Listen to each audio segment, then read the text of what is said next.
Hello and welcome back to Operation Tomatometer. My name's Vivian. My name's Emmie. My name's Mellisa. And today we are going to be reviewing the movie Nosferatu.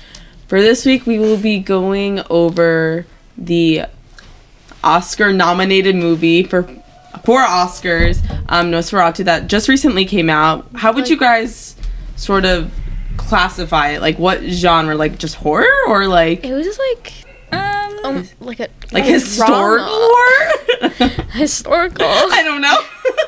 Fantasy, period piece? Yeah, I feel like it's like a whole bunch of different things. It's more horror. Like first impression, it's like a horror. Yeah, it's definitely gory. Yeah.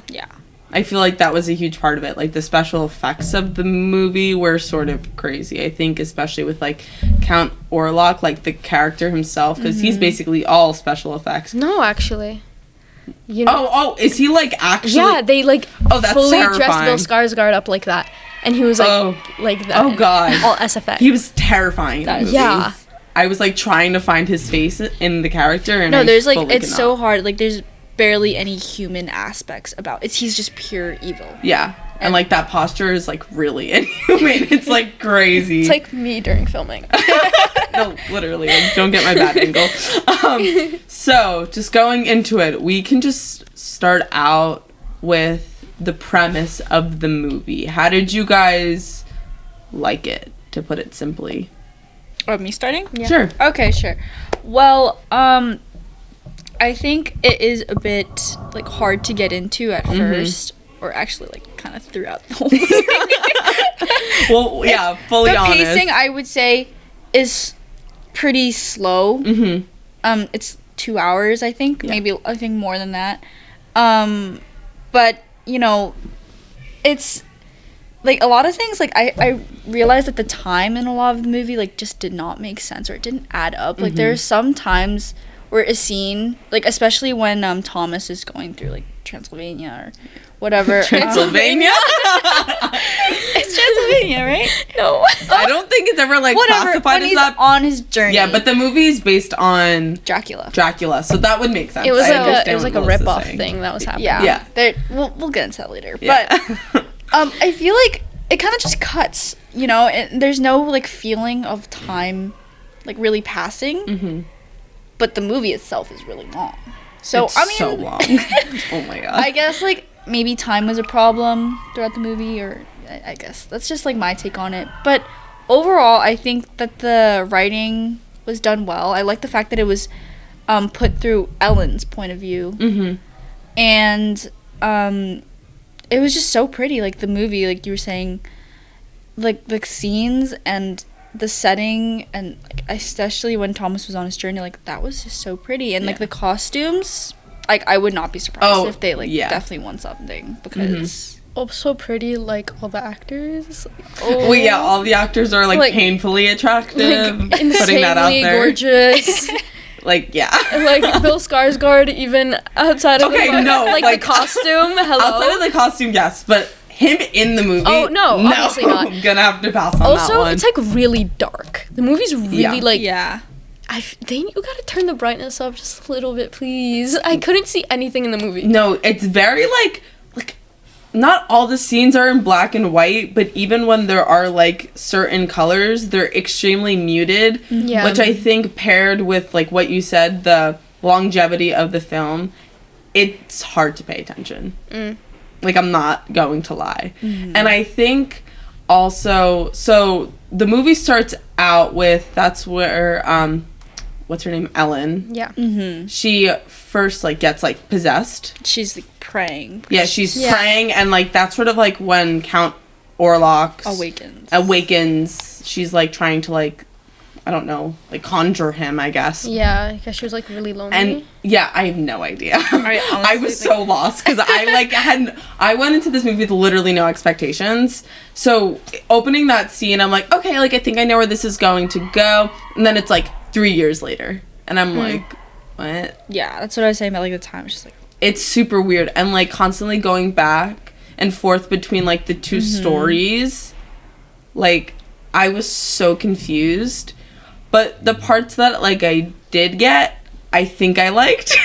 Like, when he first met, like, Count Orlok, or when he went to, like, that inn, like, on his journey there, I thought that was super interesting. Yeah. But then there was, like, the vampire, like, sacrifice ritual with that woman on the horse, and then I was confused again. Like, I was constantly going in between these, like, phases of, like, clarity and confusion. Was that just me? I mean, maybe, I don't know, with me, I fully was just, I understood it. Like, it's also, like, I was watching it in the theater, and it was just really quiet, and that's the only time I would really be confused. But when I was watching it, I could, like, piece things together, and, like, I understood it. Yeah. But I think this film was mostly, like, an art piece, because almost every frame is just, it's so beautiful. Like the cinematography is top tier, amazing. And then I honestly love how they did it, like, black and white and all muted. I think it's something unique, because we don't see things like that in cinematography anymore, because, you know, color, who wants to not have color in their movie? Exactly. So I honestly think it was really nice. And the pacing, the movie did feel long. The movie did feel really long. But I feel like it's not supposed to be something that's, like, supposed to be constantly grabbing your attention. You have to be sitting there and analyzing the movie, because they demonstrated the story in such a more complex way, because first you have to, like, acknowledge, like, Ellen, she's, like, sick in the head, and then she's, like... she has like... She's having some, like, sleeping issues, definitely. She has, like, mental troubles, and then she, like, conjures Count Orlok as her, like, solution. Not a good idea. And then just, you see how that affects her and the people around her over time.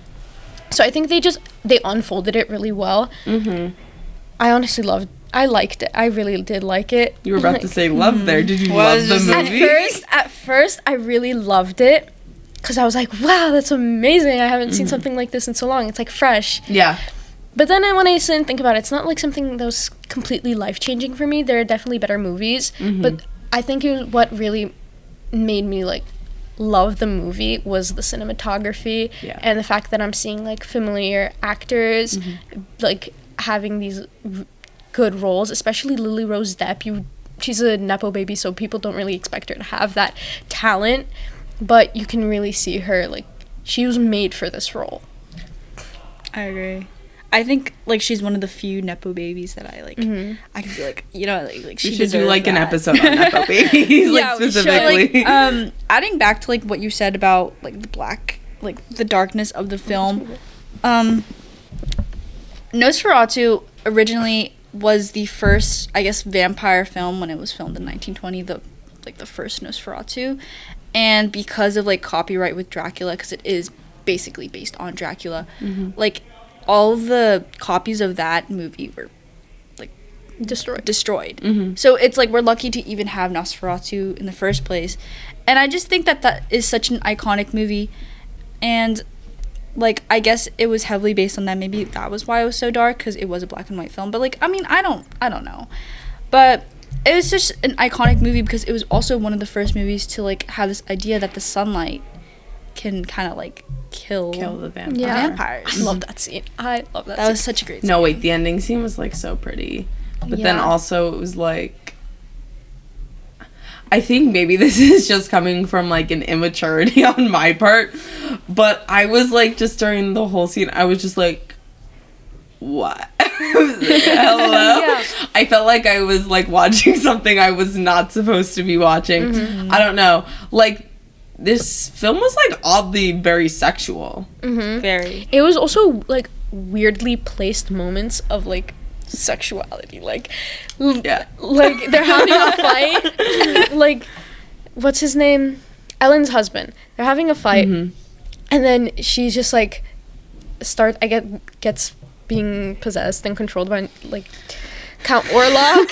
And then she's like, you can never, like, satisfy me the way he will. And then they just, whoa. It's very awkward. It makes it really awkward, and it like goes on and on, and I watched it. It's like they're very long scenes. It's like a painfully awkward scene, and I watched this movie with my mom. And I literally have the messages in our family group chat where she was sitting behind me, my sister, and my cousin, and she goes, "Great movie choice, guys." Wait, that's so funny. I saw it with my friends, so it wasn't as bad, except we were all just like, we were like jaw dropped. And I think like for me, because we can move past the sexual stuff after this and get to more interesting things that happen, but Aaron Taylor Johnson, his character, okay, spoiler alert, can I spoil? I'm gonna spoil. I mean, who cares? so, I'm spoiling, whatever. Sorry. His wife and his 2 daughters get killed by Count Orlok. And there's this really uncomfortable scene where Aaron Taylor Johnson, he plays like the dad in this family, and he goes to visit their graves. Ooh. And what's it when you have sex with a necrophilia? Yeah. He has sex with his dad's wife corpse. Weird. Soup's weird. Soup's weird. Judging from my regal chair. It's just super weird. But we can move on past this because these are obviously characters and not the real actors. Yeah. So just going into the acting, you guys mentioned that you think Lily Rose Depp was meant for this role. Yeah, so originally the casting was supposed to be that Anya Taylor-Joy was supposed to play this.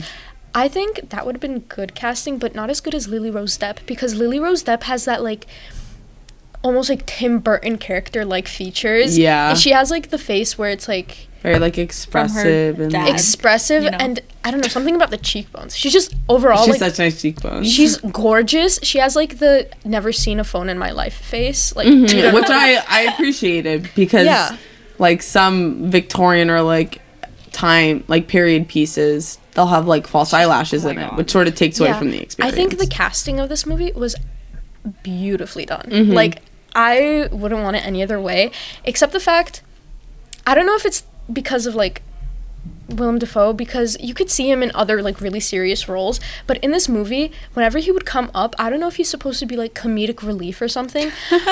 Anytime I'm just about to get like into the movie, I'm getting like connected, I'm like, oh yeah, now I know what's happening, Willem Dafoe comes out and he says some like stupid thing, like, no, he's like, and it like plays instantly like a brings mentally you out. ill like crazy professor, and it instantly brings you right out of it, and it's like, wait, I'm supposed to, this is a serious movie, like I can't take this guy seriously. Yeah, I don't think it was Willem Dafoe, like the casting of him, because you could see him in other movies having like serious roles and performing it. Yeah, definitely amazing. The character. They wrote this character weirdly. I don't know. Yeah, I feel like I hate to do this, but I haven't seen The Idol, which is like the show that she's in The Weeknd with. I haven't seen it, so like I feel like that's like her only like other really big like acting thing, especially recently. I don't know, I felt like, once again, this might just be like the writing of the characters, I felt like she was doing too much. Like sometimes I would get really into it, and then like her overacting of the character, or like the dramatic effect that the character brings to the movie, it brought me out of the film a little bit when I was in it, when I managed to get into it. I just felt like, I was like, okay, she's really upset. But I honestly, I think it might be because of the writing. So maybe she just portrayed that well, but maybe just the character wasn't for me. So they got the casting right, they got cinematography right. Just the writing is like a little, yeah. Okay, well. Do you guys want to rate? Yeah. So out of 100, I would rate it like a 57. Dang. Yeah. I'm gonna jump from that number. I'm gonna say like a 72. Okay. Whoa. Yeah, that's a big difference. Because I enjoyed this movie. Yeah, I did. The other day I was feeling pessimistic about it. I said 62, and no, I said like 64, and then I moved it to 72. Okay. She had more time to think about it. Yeah, 72s. Yeah, I definitely had to like, after watching the movie, I was like, what the hell? Like I had to like go back and watch like whatever the YouTube videos that they explain, like ending explained. What happened? Yeah, exactly. Explained. So I'm gonna go maybe 60s, you did 50s, 70s. I'll say 67. Okay, so like a good variation, sort of in the same. I think people interpreted the ending scene wrong. Like, it's supposed, people are like, oh, this is like weirdly like inappropriate. Yeah. But like, it's him drinking her blood. Yeah. It's like just portrayed in that like kind of way. Yeah. It's like portrayed in that kind of way. But yeah, it was beautiful though. Yeah. I guess if you want to take the message, her sacrifice. Okay, well, thank you so much for watching this episode of Tomatometer. See you guys next time. Yes, if you guys want to see more of the classic or the critic, make sure to go on our Instagram and you will see more articles and videos like this posted there. Okay. Follow us on TikTok. So true. Bye. Bye.